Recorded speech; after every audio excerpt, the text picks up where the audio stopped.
Hi everyone. Today we will be discussing humidity and atmospheric stability. In order to discuss weather, we need to have a general understanding of the heat properties and phase changes of water. In this slide, we can see the water going through phase changes and the amount of calories required for each of those phase changes. The numbers are general. Of course, in the environment, these can vary, but the important thing to be aware of is whether or not these phase changes of water are either cooling the surrounding air or warming the surrounding air. So, for example, if we take ice at 0 degrees Celsius and then it melts to water, for that melting from solid to liquid to occur, about 80 calories need to be absorbed from the surrounding air. So, this would be a cooling phase change of the surrounding air. And then conversely, if we wanted to freeze that liquid into a solid, about 80 calories would need to be released from the liquid for it to become the solid. So this would be a warming phase of the air. Also important to note, different phase changes require different amounts of energy or calories. So it takes less energy for ice to melt to a liquid than it does for liquid to evaporate into a vapor. A calorie is the amount of energy required to raise the temperature of 1 gram of water by 1 degree Celsius. And specific heat is the term that we use to refer to the amount of heat energy required to change the temperature of a substance.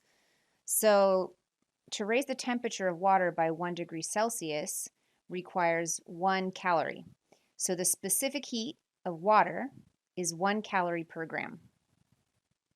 The image on the right, we can see that to evaporate water at 20 degrees Celsius, each gram of water must absorb approximately 585 calories from the surrounding air, from the environment, as the latent heat of evaporation. The energy is released when the air cools and water vapor condenses back into the liquid state, forming moisture droplets and then releasing 585 about calories per gram of water as the latent heat of condensation. So because of these unique heat properties, water is a major contributor of energy to the atmosphere, and latent heat absorbed by water vapor in the tropics is transported toward the poles by global wind patterns. When water vapor condenses, heat energy is released into the atmosphere, warming the atmosphere and powering storms.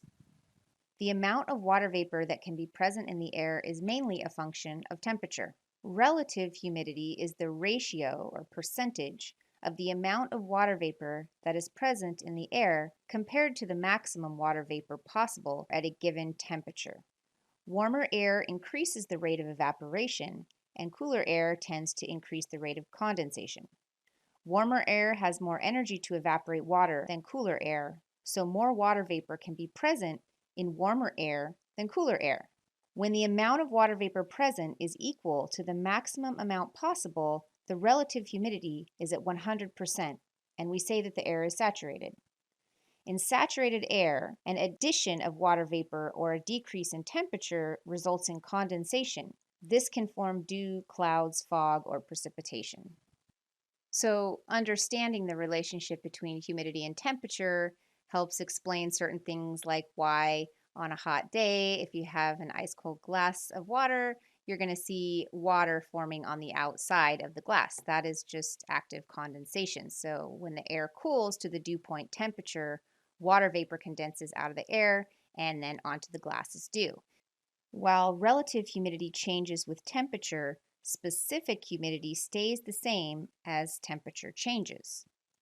So in this slide, we're looking at the maximum specific humidity on the y-axis and temperature on the x-axis. The maximum mass of water vapor possible in a kilogram of air at any specified temperature is the maximum specific humidity. So this graph illustrates that for every temperature increase of 10 degrees Celsius, the maximum specific humidity of air nearly doubles. Notice that there are larger changes at higher temperatures. Specific humidity is useful in describing the moisture content of large air masses and provides information necessary for weather forecasting.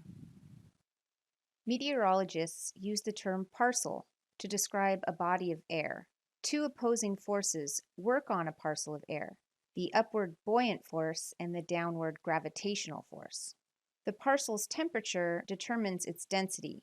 Warm air is less dense than cold air. When a parcel of air is warmer than the air around it, the parcel is less dense than the surrounding air, and the parcel's buoyancy increases. Stability refers to the tendency of an air parcel to rise, remain in place, or fall.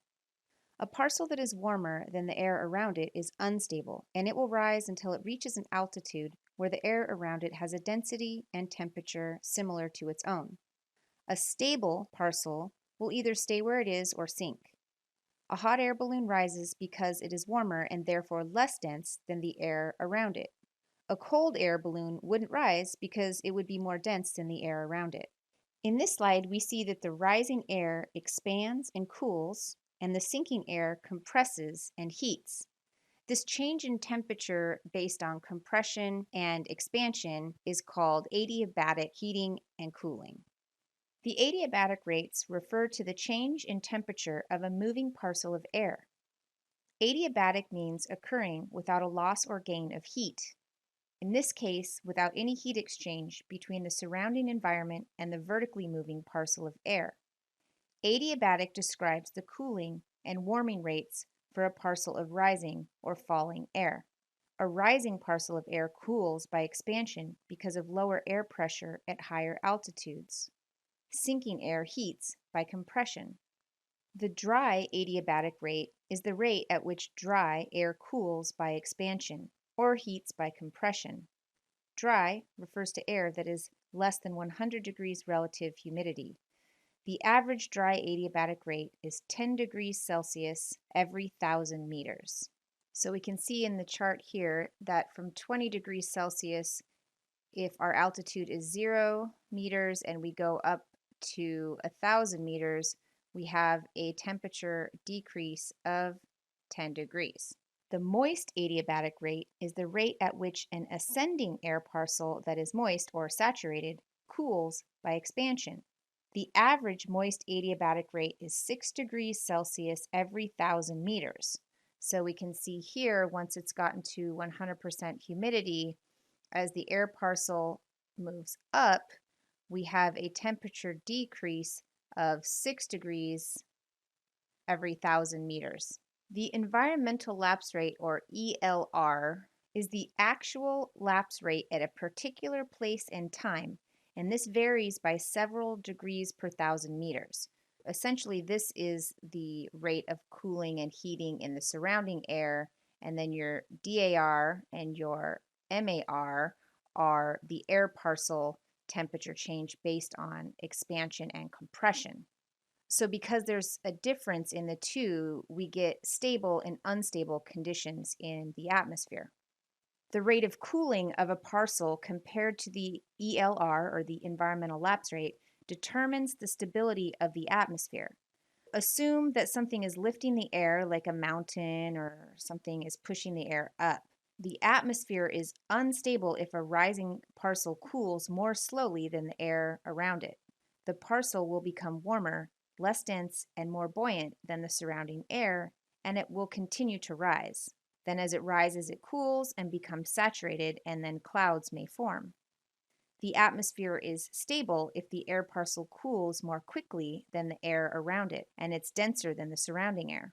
The denser air parcel resists that lifting, and the sky remains generally cloud-free. If the environmental lapse rate is between the dry adiabatic rate and the moist adiabatic rate, the atmosphere is conditionally unstable. If the rising parcel is unsaturated and cools at the dry adiabatic rate, it will be stable. If the parcel becomes saturated and cools at the moist adiabatic rate, it can become unstable. Clouds and fog are fundamental indicators of stability, moisture content, and weather. A cloud is a visible group of moisture droplets or ice crystals suspended in air.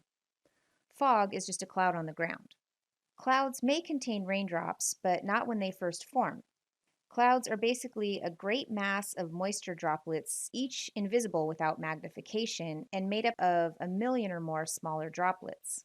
Condensation requires saturated air and condensation nuclei which are just microscopic particles that are always present in the atmosphere. And these nuclei can come from dust or ash from volcanoes, and these will provide the nuclei for the condensation to attach to create the cloud. So in this slide, we can see that clouds are categorized by shape and altitude. We have low clouds, middle clouds, and high clouds. These low clouds include the nimbostratus, stratus, cumulus, cumulonimbus. When you see nimbo or nimbus in the name, that means that that cloud is producing precipitation. And then we have the high clouds, which would be the cirrus clouds here, or the cirrocumulus, which is just a combination of a cirrus cloud and a cumulus cloud. Whoops, there we go. Those occur at high altitudes. We have middle clouds like the altocumulus cloud and the altostratus clouds. I know in Spanish alto means tall, so sometimes this might be confusing, but in cloud language, alto just means middle level cloud. This image shows a very cool looking lenticular cloud. These are middle level clouds that form on the tops of mountain ranges, and they form in stable conditions. Air flowing upslope to the summit is lifted, causing cooling and condensation. And because the atmosphere is stable, the air sinks after it passes over the summit, and this causes compression, heating, and evaporation. So these clouds indicate stable conditions because if the atmosphere was unstable, that kind of lifting would form cumulonimbus clouds instead. This slide shows a cumulonimbus cloud, a very large vertically developed cumulonimbus cloud. Sometimes these are called thunderheads because of their shape and their associated lightning and thunder. So notice in the top image the surface wind gusts, updrafts, downdrafts, heavy rain, and ice crystals at the top of the rising cloud column. High altitude winds or the temperature inversion just at the very top of that troposphere can shear the top of the cloud into that flat looking anvil shape that you can see from satellites or remote sensing above. Rising temperatures in the stratosphere act like an inversion layer, so that keeps the air from rising up even farther. Fog is just a cloud on the ground, and it tells us that the air at ground level is saturated. This slide shows an example of evaporation fog, which is a type of advection fog. Advection fog is when warm, moist air moves over cooler surfaces, usually ocean currents, lakes, swimming pools, snow masses, all kinds of things, and the layer of migrating air becomes chilled to the dew point. This is an example of valley fog during a rare temperature inversion at the Grand Canyon. And this is another form of advection fog. Because the cool air is denser than the warm air, it settles in low-lying areas, chilling the air near the ground to its dew point temperature, and that's what produces that foggy valley. In this image, we see winter radiation fog that's filling the Central Valley of California. Radiation fog is when radiative cooling of the ground chills the air layer above the surface to the dew point temperature. This fog occurs over moist ground and especially on clear nights, but it does not occur over water because water does not cool that much overnight. Okay, I'm going to stop the video here and I will see you in the next one.